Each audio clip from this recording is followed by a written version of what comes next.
why you get paid, just because you know how to push buttons. And you do know how to push buttons, by the way. I do, yeah. Mine especially.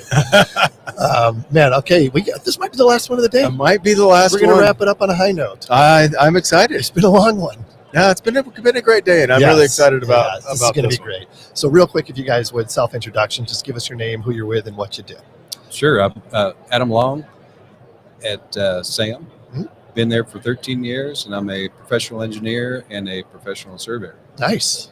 One of those guys. The old combo. One of those guys, yeah. The 1-2 punch. Go ahead, Eric. I'm Eric Martinez with Sam, and I've been there since 2006. Wow. I work in field operations, so I do a lot of training and troubleshooting. Troubleshooting, yeah. Okay. There you go. So where are you guys located? We're both in Austin, Texas. Austin, right on. Okay. Is it corporate headquarters? That is the corporate headquarters. Gotcha. And some longevity. You've been with them for a long time. That says a lot. Yeah. So you guys are here presenting on a really cool project. Share a little bit about that project with us. We'll just kind of go from there. Yeah, so the task was to do 1 centimeter mapping on the entire racetrack plus the paddock area and everything around. And if you think about 1 centimeter mapping, that's not our control. This is like the actual mapping product, right? So all the features, everything, 1 centimeter accuracy. And, and I brought a little prop. And I know you can't see this, but you can see it. Yeah. So a penny is 2 centimeters.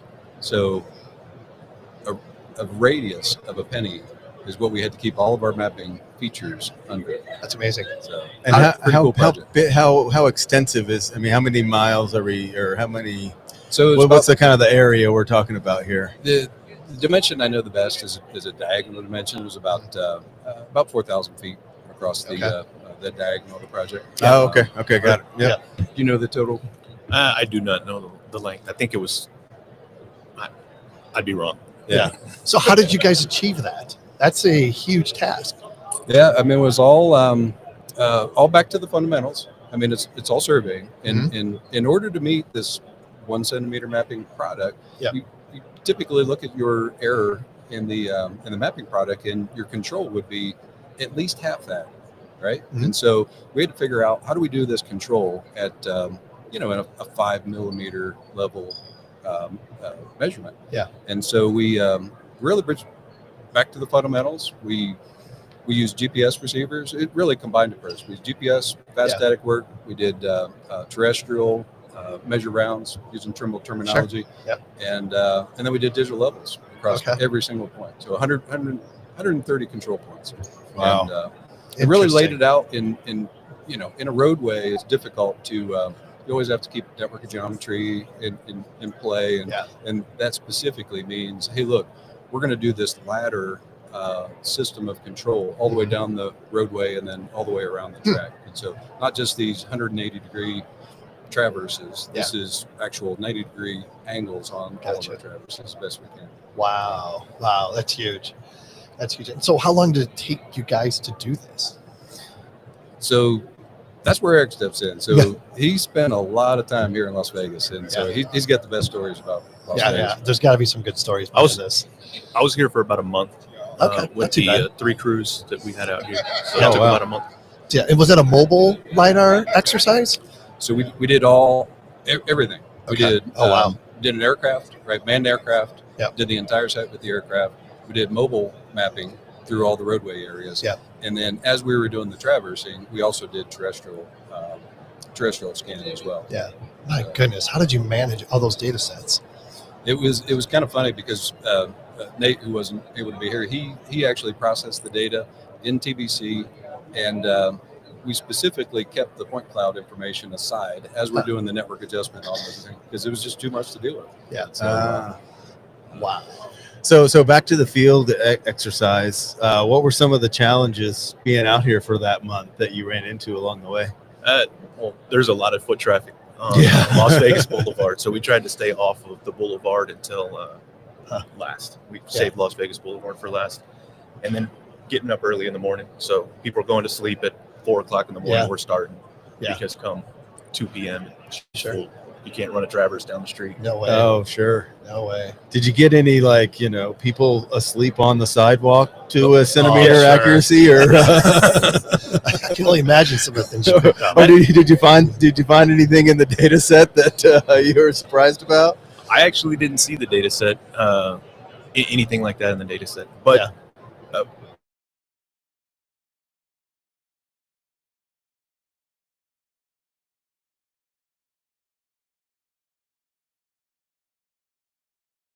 And cleaned up for the NFL draft, so there was a lot of police officers and just a lot of machinery in the way and stuff. Yeah. Wow. So what's the connection with Trimble then? Why are you guys here? Why did you get asked to speak about this? The project's a big deal. Not Huge deal. too many folks are given the opportunity to work on a high precision project like this, and so we were fortunate enough to do it. Yep. And it was quite a challenge, and the the whole team for the project was good, and they were appreciative of the precision work that we were doing. Yeah, I bet. So, pardon me if it's a dumb question, but why did they want this level of precision on this map? Who was the end user? And is it really giving it to the drivers so they can? Yeah, no. There was some virtual reality modeling that was done, awesome. For the drivers to actually, virtually drive the track. Yeah. So all that came into play. Yeah. But no, if you think of a racetrack driving really fast, right, you don't want any bumps in the road, right? So yeah, that was the idea behind it. They had to know where everything was at a high level, and had to just make sure the pavement was smooth. Yeah. And they had that one mishap, right? Like they hit the lid of a handhole. It was a manhole cover. that wasn't welded down. Yeah.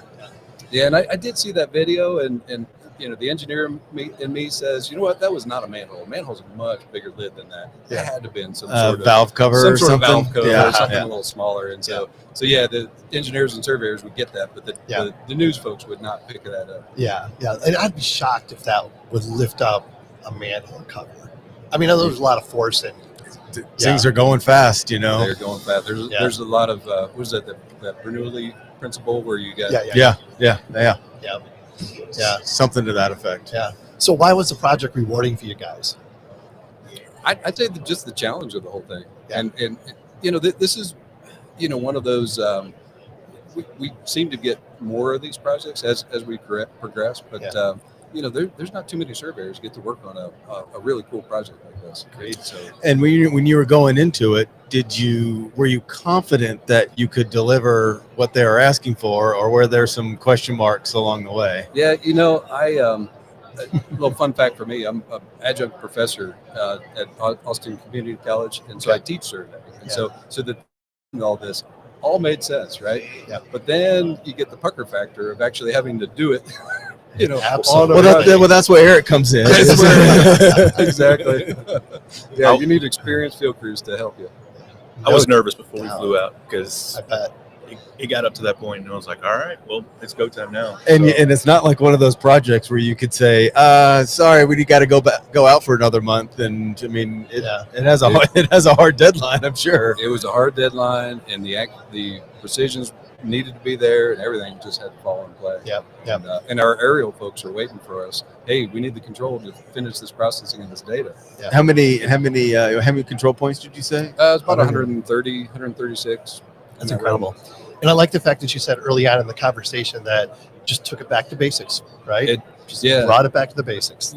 I mean, that's why we sent Eric out here, because centering over a point is a big deal. Mm-hmm. That's the radius of a penny. Yeah. Right. And if I'm off 100th, just centering a point, well, all those control points are connected to that. So. Yep. And then talk a little bit about the QC that you went into to what kind of checks were you having to do? I mean, I'm sure it was a consistent. Do you guys know? Do you ever work with Michael McGinnis? I know the name. So he was a GPS trainer, and he had this cool little saying that made sense. And I don't know whether he invented it or not, but he would say, "Hey, look, what are the chances of you measuring with multiple instruments, different technologies, and getting the same wrong answer?" Yeah. So we had aerial LiDAR that gave an answer. We had mobile mapper that gave an answer. We had GPS that gave us an answer. We had terrestrial total stations, and then we had digital levels. All of those gave a like what I would call a minimally constrained answer. Yeah. You put them all together, and you have a when level they of match- confidence. Yeah. So when they match, they're good. Yeah, amazing. And then that was the approach from the get-go, right? Yep, that was it. There was so much going on that we had to use these remote sensing technologies to be able to do it all at once at scale.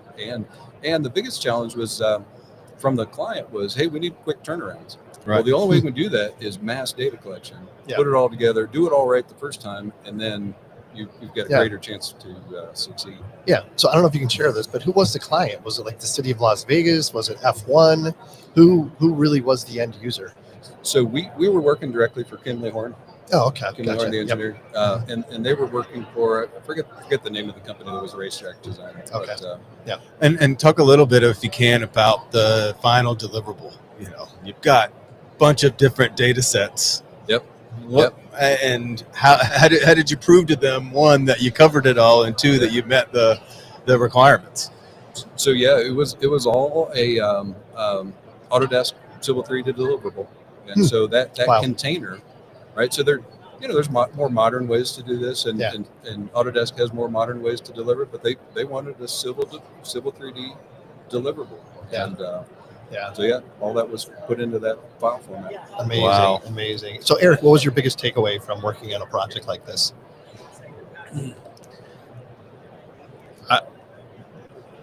That I spent way too much time in Las Vegas. Yeah. It's great. It's good for a day or two. for a month straight, and I stayed at the link. I stayed on the strip, so it was loud for a month. Sure. And then what? So there's a race coming up in 2 weeks, right? That's what I understand. Yeah. And what they didn't ask you to go back and see what's changed since, or Any movement? Did not, but we'd be happy to do it if they wanted it. well, I guess I'll find out in 2 weeks, right? Just need a month. Yeah, right. All right, guys. Well, great to meet you, first of all, and thanks for sharing the project with us. Yeah, that's amazing. Super cool. Yeah, It's a very cool project. appreciate it. Awesome. Great job. Appreciate it. Yeah, great to meet you. Thanks. Nice to meet you. Yeah, well done. Yeah. You guys want to add? Sure. Got a couple left. All right. It's the last one. Yeah, you too. Yeah, we're not connected already.